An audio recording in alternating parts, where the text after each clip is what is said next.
Good morning student. हमारा topic चल रहा था सारणिक, और सारणिक पे हमने पढ़ लिया था कि सारणिक के गुणधर्म कितने हैं। तो हमने 10 गुणधर्म आपको समझाए और ये बताया कि इन गुणधर्मों की सहायता से किस तरह से किसी सारणिक को हल किया जा सकता है। ठीक है, अब एक और टॉपिक हमारा सारणिकों का गुणनफल। सारणिकों का गुणनफल, ये गुणनफल कैसे करता है सारणिकों का।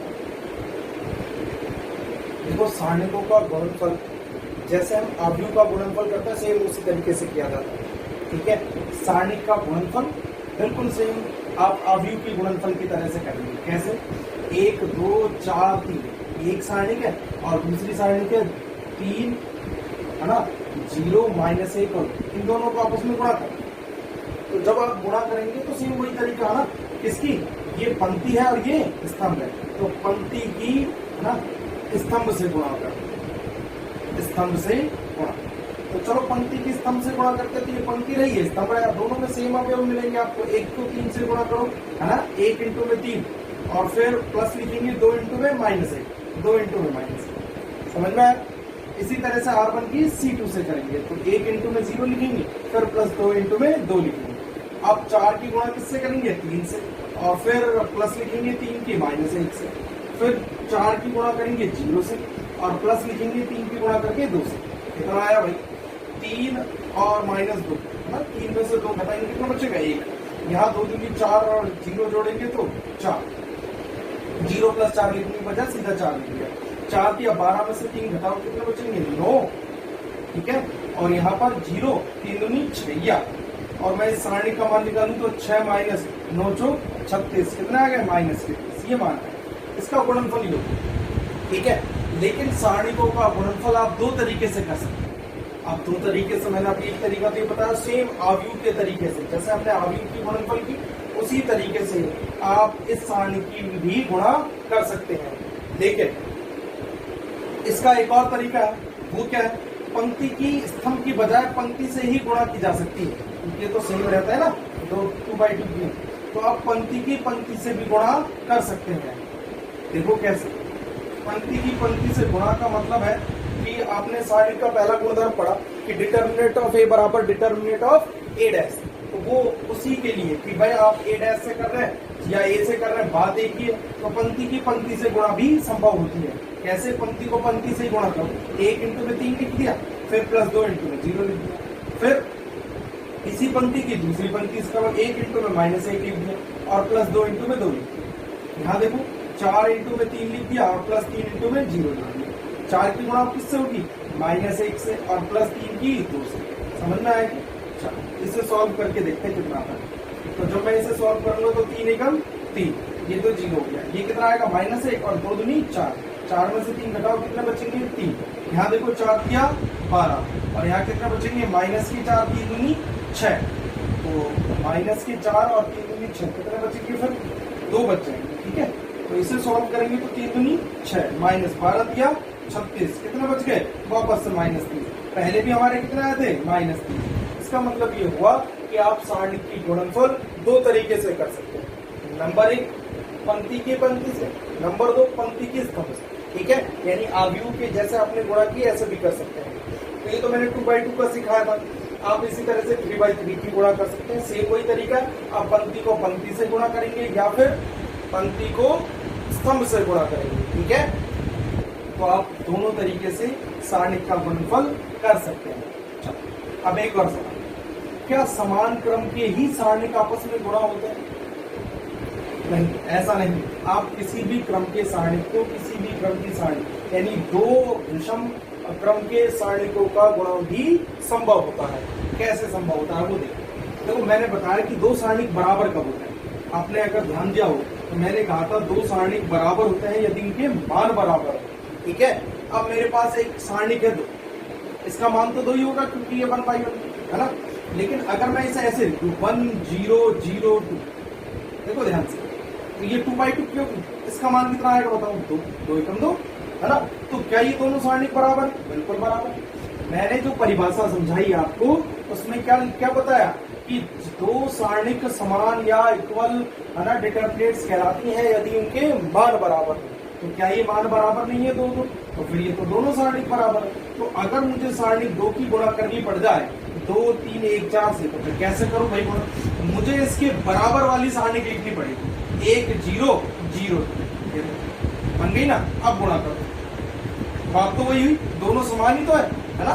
तो समान सारणिक लिखने पर आप इसकी आसानी से गुणा कर सकते हैं। इसमें भी 2 अवयव हो गए, इसमें भी 2 अवयव हो गए। समझ में आया? तो अगर किसी सारणिक के क्रम समान नहीं है तब भी उन्हें गुणा किया जा सकता है। क्यों? क्योंकि 2 सारणिक बराबर होती है यदि इनके मान बराबर है। अब 1/1 को 2/2 में बदल दिया। अब अगर 2/2 को 3/3 में बदलना हो तो कैसे बदलेंगे? देखो सिंपल तरीका है, इसी को बदलना है। 1 0 0, ठीक है, 1 0 0 0 1 0 0 0, ये वाली आप कंडीशन लगा लें, है ना। ये लास्ट में जो आपका अवयव है वो लिखा जाना है और सब इकाई अवयव की तरह चलेगा। जब इसका मान निकालेंगे आप 1 इंटू में ये रो और कॉलम हट जाएगी, इसकी गुणा से करेंगे 2 माइनस 0, फिर 0 की प्रसार करने की जरूरत नहीं है, 0 ही आ जाना है। तो आपको कितना आंसर आएगा? तो वापस से दो आएगा। तो 1 2 3 ये तीनों बराबर सारणिक कराएंगे। ये इंपॉर्टेंट चीज है, आप समझें इस चीज को कि 2 का सारणिक निकालू मैं, 1 0 0 2 का निकालू या 3/3 में इस तरह से लिखने का आसान सा तरीका। आप इकाई अवयव बनाएंगे, बस केवल जो लास्ट का अवयव है उसे छोड़, ठीक है ना। ये देखो 1 0 0 1 0 0, ये वाली सारणी क्या है और सब में 1 0 0, इसी को आगे बढ़ाना है तो इसी को आगे बढ़ाओ, ठीक है। 4/4 की वैसे भी हमारे है नहीं, तो 3/3 तक की आप 3/3 तक की सीखो, अच्छे से समझ में आ जाना चाहिए आपको, ठीक है ना। ये चीज क्लियर हो गई आपके कि किसी भी सारणी को, है ना, आप उसका क्रम चेंज कर सकते हैं। और गुणा कैसे करते हैं? गुणा करने का आपको तरीका बताया कि पहला तरीका क्या बताया? अवयव की तरह, है ना, पंक्ति को स्तंभ से गुणा करना, ठीक है, पंक्ति की स्तंभ से। या क्या बताया? दूसरा तरीका पंक्ति की पंक्ति से गुणा, पंक्ति से। तो 2 तरीके से आप सारणिक का गुणनफल ज्ञात कर सकते हैं, ठीक है। और 2 सारणिक समान कब कहलाती हैं? जब उनके मान बराबर हो। तो आपको ये सब चीजें समझ में आ जानी चाहिए, ठीक है। अब आपने जो गुणधर्म पढ़े हैं उनका प्रयोग करके हम सवाल हल करेंगे या मान निकालेंगे सारणिक का कैसे निकालते हैं, ठीक है। तो एग्जाम्पल है इसके कुछ, तो एग्जाम्पल मैं करा रहा हूँ, आप ध्यान से देखें, क्योंकि अगर आप एग्जाम्पल नहीं करेंगे तो दिक्कत हो जाएगी। और प्रश्नावली आसान सी है, एक बार अच्छे से सीखिए। आपने किया सारणिकों का प्रयोग कैसे करना है तो आपको कहीं कोई परेशानी नहीं आएगी, ठीक है। चलो तो इसका एग्जाम्पल नंबर 8 करके देखते हैं। एग्जाम्पल 8 है, देखो क्या एग्जाम्पल।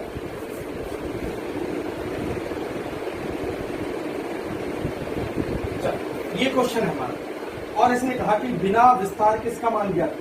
देखो सारणिक हमने गुणधर्म पढ़े, बिना विस्तार के मतलब आपको उसका प्रसार नहीं करना, सीधा मान निकालना। और जो हमने गुणधर्म पढ़े हैं उनमें बस केवल एक तीसरा गुणधर्म ऐसा था जिसमें ये था कि अगर 2 रो या 2 कॉलम बराबर आ जाए सारणिक के तो उसका मान 0 होता है। तो आप जब भी कहें ना बिना विस्तार के मान ज्ञात कीजिए तो हमेशा 0 मान आएगा। सारणिक का बिना विस्तार से मान हमेशा 0 आता है, ठीक है। तो चलो इसका मान निकालते हैं बिना विस्तार के। तो मैंने अभी कहा कि गुणधर्म 3 प्रयोग करना पड़ेगा आपको, और गुणधर्म 3 क्या कहा था? गुणधर्म जो तीसरा था वो ये था कि 2 रो या 2 कॉलम बराबर। तो इस सारणी को आप ध्यान से देखें और फिर सोचें कि इसके कौन सी रो और कौन सी कॉलम बराबर है। देखो 1 2 3 रो है, 3 कॉलम है, ठीक है। तो अगर मैं ये देखूं तो ये क्या है? 49। 49 तो है ही नहीं, और क्या 49 बनाया जा सकता है? देखो ये कितना है? 1, और ये कितना है? 7, और ये कितना है? मुझे मेरे पास है 49, ठीक है। कितना है? 49। अगर मैं इसको किससे गुणा करूं? 8 से। 8 6 कितने होते हैं? 48। कितने होते हैं? 48, और 1 इसे जोड़ दूं तो कितने हो जाएंगे? 49। अच्छा ये कितने हैं? 4। इसे भी 8 से गुणा कर देते हैं, कितने होंगे? 32, और 7 जोड़ दे तो 39, और इसे भी 8 से गुणा करें तो ये कितना हो जाएगा? 8 ही कम 8 हो तो 10। मतलब अगर मैं इसमें 8 की गुणा करूं और इसमें जोड़ूं तो ये आ जाएगी सेम, जो ये C1 है ना, ये C1 है, ये C2 है, ये C2। तो मैं क्यों ना इस C2 को चेंज कर दूं? देखो C2 को ऐसे चेंज कर देता हूँ, C2 बदल रहा हूँ, संक्रिया हिंदी में नहीं लिखा, संक्रिया लगा रहा हूँ। संक्रिया का मतलब समझो, C2 को बदलने वाले हैं, ठीक है। कैसे बदलेंगे? तीर का निशान लगा के बता रहा हूँ कैसे बदलेंगे। C2 जो यहाँ है वो यही लिखा जाएगा। C2 में मैं जोड़ रहा हूँ 8 की गुणा करके, किसमें 8 की गुणा कर रहा हूँ? C3। देखो 8 6 48 और 49, 8 चौक 32 और 7 39, 8 एकम 8 और 2 10। अब ये कैसे पता चलेगा 8 से ही गुणा होगी, तो वो आपको एडजस्ट करना पड़ेगा सवालों के अकॉर्डिंग, ठीक है ना। चलो, तो मुझे पता चला कि C2 में अगर मैं 8 की गुणा करके जोड़ दूं तो मेरे पास C1 मिल जाएगा। तो C1 तो चेंज नहीं हुआ, तो C1 तो एज इट इज लिखूंगा मैं, है ना। ये संक्रिया लगाने के बाद ये सारणी का है, एक इंटू में लिखेंगे 1 C2 इंटू, है ना, सॉरी प्लस, इंटू क्या है प्लस 8 इंटू में C3 का पहला अवयव, अच्छा C2 का दूसरा अवयव आएगा आपका C2 लिखना है 7 प्लस 8 इंटू में C3 का अवयव कौन सा 4, फिर लिखेंगे आप 2, है ना, और प्लस 8 इंटू में 1। ये समझ में आया, केवल C2 बदली है। देखो आपने C2 को बदलना है तो C2 ही बदली है बस, और कोई कॉलम या रो के लिए आपने छेड़छाड़ नहीं की। यहाँ लिख देंगे 6 4 1। यहाँ तक समझ में आया। मैंने लिखा 49 39 10, 8 चिंग 48 और 1 49, 8 चौक 32 और 7 39, 8 दिन 10, है ना, 8 एकम 8 2 10 और 6 4 1। अब लिखूंगा मैं C1 बराबर है किसके C2। गुणधर्म 3 का प्रयोग कर दिया, तो यहाँ लिखेंगे गुणधर्म 3 से, गुणधर्म 3 से क्या मान आ जाएगा इसका, सारणिक का मान कितना है 0। तो सारणिक का मान कितना प्राप्त होगा आपको 0। समझ में आया सवाल। देखो और भी कई तरीके हैं, मैं ऐसे भी कर सकता हूँ, है ना, कि 8 की गुणा इसमें करूँ, कितना हो गए 8 सिंह 48 और इसमें से घटा, है ना, तो 48 घटाऊंगा 1 बच जाएगा, 32 घटाऊंगा 7 बच जाएंगे, 8 घटाऊंगा 2 बच जाएगा, तो भी C1 C2 बराबर होगा। तो संक्रिया आप ऐसे भी लगा सकते हैं, C1 को मैं लिख दूं C1 माइनस 8 C3, ठीक है। फिर क्या होगा, फिर C1 बदलेगा 49 माइनस 8 इंटू में 6, 39 माइनस 8 इंटू में 4, 10 माइनस 8 इंटू में 1, और ये ऐसी चीज रहेगा 1 7 2 6 4 1। अब देखो कितना था, 8 चिंग 48 1 बचा, 8 चुक 32 7 बचे और 2 बचे, 1 7 2 6 4 1। अब C1 C2 फिर से दिखाई दे रहा बराबर, फिर गुणधर्म नंबर। ये किताब में इस तरीके से संक्रिया लगा रखे। आप जरूरी नहीं कि जो किताब में संक्रिया है वो आप एज इट इज लगाए, मैंने ये लगा दी, आपको और दिमाग में आया और लगा लो। बस आपको रटना नहीं है, समझना है कि करना क्या है, सवाल क्या करना है। जब वो कहे बिना विस्तार के मान याद कीजिए तो कितना मान आएगा, हमेशा सुनते, समझ में आया। अच्छी बात है कि आपका एग्जाम्पल आपके समझ में आया। अब हम करेंगे इसका नवा एग्जाम्पल। देखो नवा एग्जाम्पल क्या है, चल। तो ये नवा एग्जाम्पल था आपका 1 1 1 A B C B plus C plus A और A प्लस। अब मुझे एक गुणधर्म याद आ रहा है तीसरा, विस्तार तो करना नहीं इसका। तीसरा गुणधर्म क्या है आपको पता, तीसरा नहीं 5वां गुणधर्म याद है ना। गुणधर्म 3 का प्रयोग होगा, सीधी सी बात है, बिना विस्तार के मान याद करना है, 0 मान आएगा। लेकिन मुझे इसका ये तो C3 है एक और, है ना, ये 2 पदों के योगफल के रूप में। तो गुणधर्म 5 ये कहता है कि यदि कोई सारणी का कोई भी रो या कॉलम 2 या 2 से अधिक पदों के योगफल के रूप में है तो उसे उसी क्रम की, है ना, 2 या 2 से अधिक सारणिकों के योगफल के रूप में लिखा जा सकता है। ठीक है, रो या कॉलम योगफल में हम सारणिकों को योगफल के रूप में लिखेंगे। तो आप ऐसा कर सकते हैं। नंबर 2 बात, आप चाहें तो इसमें देखो B प्लस C क्या है, इसमें B प्लस C, और ये क्या है A जोड़ दो, है ना। दो या कॉलम को जोड़ा जा सकता है गुणधर्म से, मान नहीं बदलता। तो इसमें B जोड़ दो, फिर ये ABC हो जाए, इसमें C जोड़ दो, ये ABC हो जाए। ठीक है, तो चलो मैं संक्रिया लगाता हूँ। मुझे ऐसा लगता है कि अगर मैं C3 को चेंज करना चाहूँ तो C3 प्लस C2 कर दूंगा। देखो ये C3 है, ये C2 है, ये C1। तो फिर मुझे क्या मिलेगा, देखो 1 1 1 as it is A B C, उनका यूं लिख दिया। इसमें क्या जुड़ेगा, A जुड़ के A प्लस B प्लस, ये भी जुड़ के A प्लस B प्लस, ये भी जुड़ के A प्लस B प्लस। बोलो समझ में आएगी। ठीक है, अब गुणधर्म 4 का प्रयोग करते हैं। देखो सारे गुणधर्म मैं याद करा रहा हूँ आपको। गुणधर्म 4 क्या कहता है, अब लिखने की जरूरत नहीं है, अगर ये आपको याद हो तो लिख लो। गुणधर्म वरना संक्रिया लगाओ, सवाल करो। ये क्या है C3। इस C3 कॉलम में से एक चीज ओबेनिस्ट आई, मैंने कहा ना ओबेनिस्ट हो तो उसे आप बाहर निकाल सकते हैं क्योंकि उसका मान उतने गुना बढ़ जाता है, सीधी सी बात। तो ABC ओबेनिस्ट, तो मैं लिख देता हूँ C3 से A plus B plus C ओबेनिस्ट लेने पर, ओबेनिस्ट लेंगे। चलो मैंने ओबेनिस्ट ले लिया, A plus B plus C ओबेनिस्ट ले लिया। क्या बचेगा, इधर से तो 1 1 1 क्योंकि तीसरे कॉलम में से लिया है तो तीसरा कॉलम ही चेंज होगा। तो यहाँ से ABC चला गया, कितना बचेगा 1, यहाँ से 1, यहाँ से 1, अब आपको क्या दिखाई दे रहा है गुणधर्म 3 से, C1 और C3, C1 बराबर C3, तो A प्लस बी प्लस सी, और सारणिक का मान कितना आएगा 0, तो मान कितना हो गया 0। बोलो समझ में आएगा? ठीक है, आसान चीज है, आप आराम से देखें कि क्या संक्रिया लग सकती है, कौन सी रो या कॉलम को आप छोड़ के सवाल को हल कर सकते हैं। चलो मैं इसी सवाल को एक और तरीके से कराता हूँ। मैंने कहा ना आप इसमें गुणधर्म 5 भी लगा सकते हैं, फिक्स थोड़ी है कि आपने जो चीज रट के गए वही चीज कर दी है। चलो तो मैं गुणधर्म 5 का प्रयोग करता हूँ, 1 इसे लिख लेता हूँ 1 1 1, और फिर A B C, फिर लिखता हूँ B C A, ठीक है, प्लस 1 1 1, फिर A B C, और फिर क्या लिखेंगे C A B, ये लिखेंगे, ठीक है, अलग अलग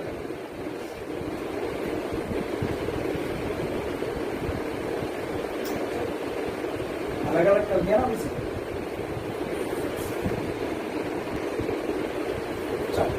तो देखो हमने गुणधर्म 5 का प्रयोग कर लिया। अब क्या करें, देखो 1AB है ना, और 1CA इस तरह से दे रखा है, पर हमें तो इसका विस्तार नहीं करना है ना। विस्तार करना होता तो हम क्या करते, एक में से एक घटा लेते, 2 0 बना के प्रसार कर देते, इसमें भी 2 0 बना के प्रसार कर देते, ठीक है ना, 2 0 बना के प्रसार कर देते, सवाल यहाँ कंप्लीट हो जाता। लेकिन अब हमें करना है बिना विस्तार के, है ना, बिना विस्तार के तो फिर ऐसे चेंजेस नहीं करते, है ना। A प्लस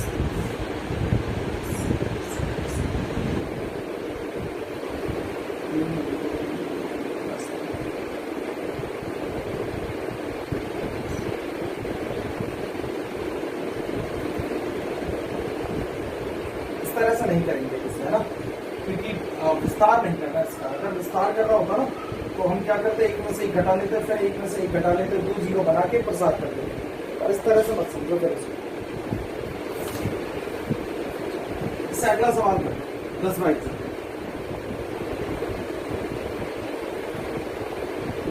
एग्जाम्पल नंबर 10,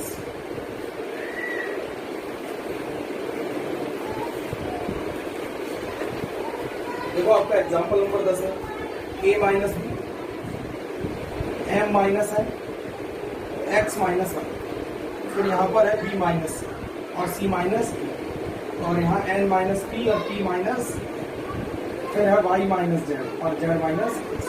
अब इसका भी बिना विस्तार से ही करना है मान, तो बिना विस्तार के मान ज्ञात करें। ये कितना है अपना A माइनस। अब मैंने कहा ना अगर कोई भी रो या कॉलम 0 हो जाए गुणधर्म 8 के अनुसार, तो फिर इसका सारणिक का मान 0 ही होगा। तो A माइनस बी है, लेकिन नीचे क्या है प्लस का बी। जब मैं प्लस का बी जोड़ूंगा तो बी से बी कट जाएगा, A माइनस सी आएगा। नीचे देखूं तो ये माइनस का सी है, प्लस का सी है, सी से सी कैंसिल हो जाएगा, और A से A भी कैंसिल हो जाएगा। इसका मतलब संक्रिया लगाते हैं, R1 को चेंज कर लेते हैं, R1 plus R2 plus R3। मैंने तीनों को जोड़ दिया। मैं पहला अवयव से ही पूरी संक्रियाओं के बारे में समझ में आ जाता है कि करना क्या है, क्योंकि कॉलम में आपके M और N है, तो कॉलम वाली संक्रिया तो लगेगी नहीं। रो में ABC है, MNP है, और यहाँ XYZ, तो रो की संक्रिया के बारे में सोचा हमने। तो जब आपने R1 plus R2 plus R3 किया तो तीनों को जोड़ना पड़ेगा, A माइनस बी प्लस के B माइनस के C और प्लस के C माइनस के। इसी तरह से इन तीनों को जोड़ना है। एक ही अवयव नहीं उठता, पूरी रो बदलेगी, ये याद रखना। कभी कभी स्टूडेंट क्या करते हैं कि बस केवल एक अवयव को बदलते हैं और छोड़ देते हैं। एक अवयव नहीं बदलता, पूरी की पूरी रो बदली जाएगी।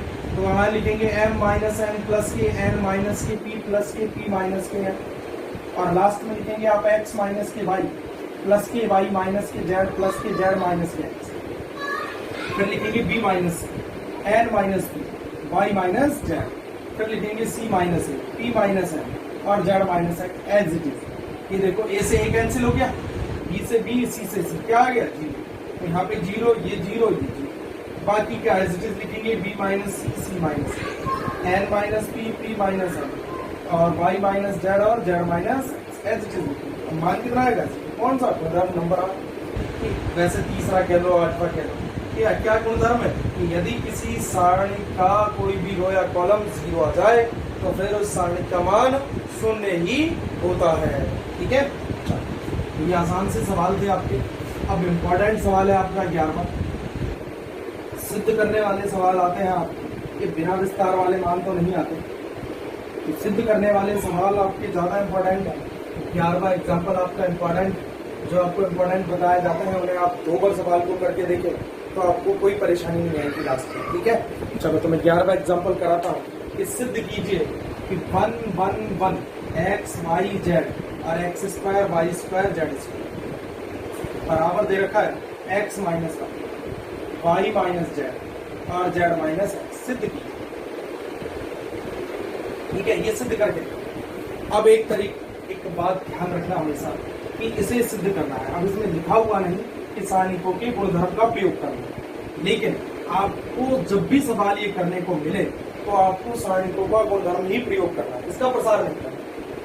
बच्चे क्या करते हैं, हमने कहा कि सारणिकों का गुणधर्म का प्रयोग करना है, लिखा नहीं आता लेकिन करना है, लेकिन उसका सीधा प्रसार करते हो तो दिक्कत हो जाएगी, ठीक है। तो जितना कहा जा रहा है उतना समझे आप कि इस सारणी का प्रसार सीधा नहीं कर सकते, गुणधर्मों का प्रयोग करना है। अब एक और एक और एक, मुझे पहले अवयव को 0 बनाना है, क्योंकि प्रसार करने के लिए मैंने कहा आप 2 0 बनाने की कोशिश करें और प्रसार करें। तो मुझे इस एक को 0 बनाना है, तो क्या करेंगे भाई, एक को 0 बनाने के लिए एक ही घटाना पड़ेगा। एक इधर देखो नहीं है, नीचे देखो है, मतलब ये R1 में है, तो मुझे R1 में क्या करना पड़ेगा, R1 माइनस R2, नीचे ही तो है ये। अच्छा, R1 माइनस R3 भी कर सकता हूँ, ठीक है। R1 में से R2 घटा, तो अब लेफ्ट हैंड साइड लेके चल रहे हैं ना हम LHS, राइट हैंड साइड लेंगे। एक में से क्या घटाना है, एक, x में से y घटाना है और x स्क्वायर में से y स्क्वायर। ये लाइन समझ में आई, R1 चेंज हो गया, 1y और y स्क्वायर, 1z और z स्क्वायर।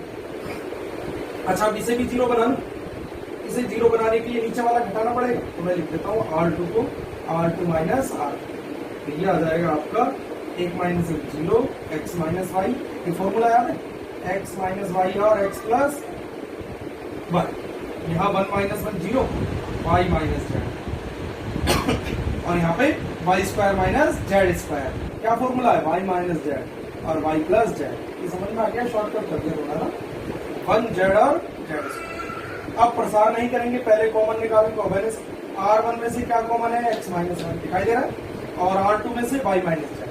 मैं लिखूंगा R1 एवं R2 से, लिखना जरूर है x माइनस वाई, क्रम से लिख लो है ना, क्रम से है x माइनस वाई एवं y माइनस z को माइनस लेने पर, माइनस लेने पर, चलो माइनस लेता है x minus Y, y minus z, क्या बचेगा 0 1, इधर से तो बाहर क्या 1 बचा, और इधर से x प्लस, इधर से क्या बचेगा 0 और इधर से 1, इधर से क्या बचेगा y प्लस z और इधर से बचेगा 1z और z। अब 2 0 हो गई, प्रसार कर दो। जिस भी रो या कॉलम में 2 0 हो जाए, उसके 3 0 तो नहीं बनेंगे, तो मान 0 ही जाएगा, हमें तो इसी पता। तो आपको क्या करना है कि जिस भी रो या कॉलम में ज्यादा 0 हो उसी के अनुदिश प्रसार करना है। ये कौन सा कॉलम है, C1 के अनुदिश, C1 के अनुदिश प्रसार करें। चलो C1 के अनुदिश प्रसार करो, x minus Y, y minus z, और C1 के अनुदिश करेंगे तो 0 0 1, 1 के लिए जो रो और कॉलम है ना वो छोड़ दो, तो y प्लस z और माइनस x माइनस, ये प्लस है ना, बाहर माइनस रहेगा, दोनों चिन्ह बदलना। तो देखो y से y कैंसिल हो, क्या रहेगा z minus x minus y, y minus z और z माइनस x। ये आ गया आपका right hand side, right hand side, ठीक है। लेफ्ट हैंड साइड लेके चले थे, राइट हैंड साइड एक बार दोबारा से 1 1 1 दे रखा है, संक्रिया लगाई, R1 में से R2 घटाया, ठीक है, 1 0 बन गई यहाँ पर, फिर R2 में से R3 घटाया, 1 0 और बन गई, प्रसार कर दो, सिंपल से। देखो एक बात याद रखना, जब भी कॉलम में 1 1 1 हो ना, कॉलम में, तो रो की संक्रिया लगती है, और जब रो में 1 1 1 आ जाए तो कॉलम की संक्रिया लगा, सीधी सी बात। अगर ऐसे 1 1 1 आ जाए तो फिर एक में से एक ऐसे घटेगा, एक में से एक ऐसे घटेगा, तो C1 C2 C2, तो C1 में से C2 घटाओ, C1 माइनस C2, और C2 को लिखो C2 माइनस C3, ये 2 संक्रिया लगेगी, और यहाँ पर ये 2 संक्रिया लगेंगी, 1 और 2, कॉलम में आ जाए तो रो की संक्रिया, रो में आ जाए तो कॉलम की संक्रिया। तो ये इंपॉर्टेंट सवाल है, एक बार और दोबारा से ध्यान से देख लें, है ना। इसी की तरह के सवाल आपको मिलेंगे करने के लिए, और ये सिद्ध करने के लिए 3 नंबर में सवाल आता है, सिंपल सा है, एक बार आप सीख लेंगे संक्रिया लगाना तो कोई मुश्किल नहीं, कोई रटने की जरूरत नहीं पड़ेगी संक्रिया, ठीक है। चलो।